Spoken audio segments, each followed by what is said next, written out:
BJP का मतलब बड़का झूठा पार्टी। फिर उस नमस्कार, मैं अनुप्रिया और आप देख रहे हैं द न्यूज़ वॉल। जिस तरह से विधानसभा इलेक्शंस नज़दीक आ रहे हैं उसी तरह से लोग अपने अपने खेमे से निकल करके एक दूसरे के खेमे में घुसते दिखाई दे रहे हैं। मैं आपको बता दूं कि आज सबसे बड़ी खबर ये बनी हुई है कि राजद का दामन छोड़ करके मांझी जी नीतीश जी के शरण में चले गए हैं। तो वहीं राजद में लगातार अलग अलग लोग राजद की अध्यक्षता ज्वाइन कर रहे हैं और अलग अलग इलाकों से वो इस चीज़ का दारोमदार लेते हैं और आने वाले विधानसभा इलेक्शन में राजद के प्रतिनिधित्व के रूप में सामने आते हैं। हमारे साथ सर है, हम बात करेंगे और इनसे जानेंगे कि आज आपने राजद ग्रहण किया है, Rajad party RJD party join किया है, क्या ऐसी चीज़ें हैं जो आप आरजेडी को दीजिएगा और क्या ऐसी चीज़ें हैं जो आरजेडी आपसे आस लगाई हुई है कि आप जिस तरह से आरजेडी का एक नाम है, प्रतिपक्ष नेता तेजस्वी यादव का नाम है, उस कगार में और उस चरम पे आपका इन्वॉल्वमेंट क्या होगा आरजेडी पार्टी के लिए? सर सबसे पहले सर अपना नाम बताइए और थोड़ा। मेरा नाम उत्तम कुमार मेहता हुआ। हम मुसल्लापुर कोयरी हितकारनी पंचायत हाट समिति के चेयरमैन हुए। आज हमने राष्ट्रीय जनता दल ज्वाइन किया, कारण हमारे यहाँ जो स्थिति है, बिहार की जो स्थिति है आप देख रहे होंगे, खासकर पटना में जो बरसात के पानी से पूरा पटना बेहाल हो गया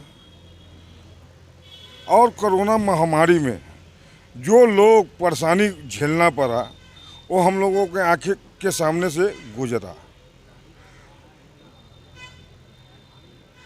एनडीए सरकार जो आज भाजपा की जदयू की सरकार जो है वो सिर्फ खाली पेपर में दिखावा करती है और डेली मैसेज आता है कि फलाना काम हो रहा है, फलाना काम हो रहा है, लेकिन सिर्फ किताबों में, फाइलों में, जमीन पर कुछ भी ऐसा दिख नहीं रहा। खासकर अभी देखे होंगे कि सभी स्वयंसेवी संगठन इस महामारी में जितना सेवा के भाव से सभी जगह जो व्यवस्था किए और इस सब कुछ देखते हुए हमने सबसे बढ़िया राजद को ज्वाइन करने का सोचा और लालू यादव, तेजस्वी यादव को हाथ मजबूत करने का हमने जिम्मा लिया। मैं पहले से भी महागठबंधन का हिस्सा रहा हूँ 2015 में, जिसमें नीतीश जी थे और लालू जी थे, लेकिन देखिए दोनों मिलकर सरकार बनाते हैं और समय आने पर पलट जाते हैं तब उनसे क्या उम्मीद रखा जाए। खुद बोलते थे बड़का झूठा पार्टी, बीजेपी का मतलब बड़का झूठा पार्टी। फिर उसी पार्टी में एनडीए के गठबंधन में जाते हैं।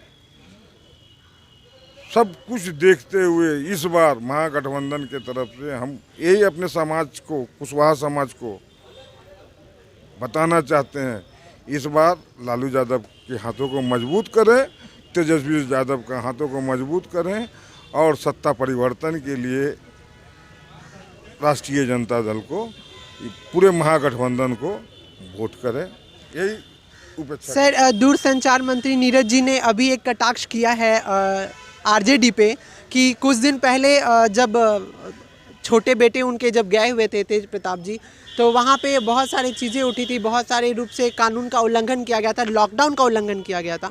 और आज उन्हीं के समाज की एक दलित विधायक है जिनको क्वारंटाइन कर दिया गया है रांची में। तो इस तरह का कटाक्ष आया है उन जनसंपर्क मंत्री की तरफ से। तो आप जन सूचना मंत्री को, नीरज जी को आप क्या, क्योंकि आप आरजेडी के प्रतिनिधि हैं और आरजेडी को संबोधित कर रहे हैं, तो इस कटाक्ष पे आपका क्या कहना है? सबसे बड़ी बात, नियम और कानून सबके लिए बराबर होता है, सबके लिए बराबर होता है। वो लोग क्या करते हैं हमको भी मालूम है। सिर्फ कटाक्ष करने के लिए तो वो लोग राजनीति पार्टी में हैं ही। इस पे हम ज़्यादा कुछ नहीं बोलेंगे। अपने पर पड़ता है तो झांप लेते हैं, दूसरे का होता है तो दिखाने लगते हैं। बस इसी बातों से के साथ हम अपनी बात को समाप्त करते हैं और राष्ट्रीय जनता दल को आगे मुहिम में 2020 का विजय। उत्तम मेहता जिंदाबाद, उत्तम मेहता जिंदाबाद, उत्तम मेहता जिंदाबाद, उत्तम मेहता जिंदाबाद, मुसल्लापुर हाट समिति जिंदाबाद, जिंदाबाद जिंदाबाद, विधानसभा की जनता जिंदाबाद, जिंदाबाद जिंदाबाद। जिस तरह से बिहार विधानसभा इलेक्शंस नज़दीक आ रहे हैं उसी तरह से आरजेडी पार्टी के जो प्रवक्ता हैं, जो लोग जुड़े हुए हैं इस समय आरजेडी पार्टी के साथ, आपने अभी देखा कुशवाहा सदस्य संघ के अध्यक्ष हमारे साथ जुड़े हुए थे और कुशवाहा संघ के अध्यक्ष ने ये बोला कि किस तरह से नीतीश जी की पार्टी और जो बीजेपी पार्टी जो है, जो एनडीए का गठबंधन करती है, वो कितना खोखला दिखाई दे रहा है, खास करके आरजेडी के सामने। विधानसभा इलेक्शन जैसे जैसे नज़दीक आ रहे हैं वैसे वैसे सवालों का दौर लगातार बढ़ते जा रहा है। बने रहिए हमारे साथ द न्यूज़ वॉल के साथ और कमेंट करके बताइए कि विधानसभा इलेक्शन लॉकडाउन और कोरोना काल में कितना सही है।